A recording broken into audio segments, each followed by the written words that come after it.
Excited na ang apat na sangre sa pagpapalabas ng pilot episode ng requel ng Encantadia sa Lunes. Ang Star Bites sa ni Kata Tibayan.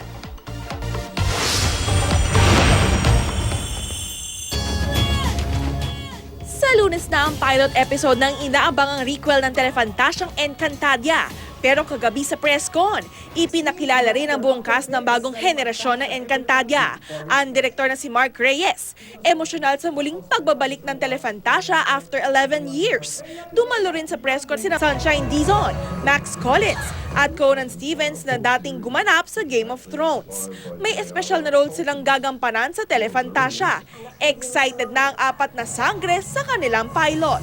First time namin makikita lahat ng mga pinaghirapan namin. Lahat Kaya ng kami mga... excited din Oo, kami. sobra. Kasi nandyan na yung music, na color, color grading na. Color grading na.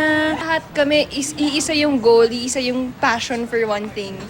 Nas ngayon mapapanood namin yun. Sulit yung pagod at hirap ng lahat ng gumagawa sa sa Encantadia. Katatibayan, GMA News.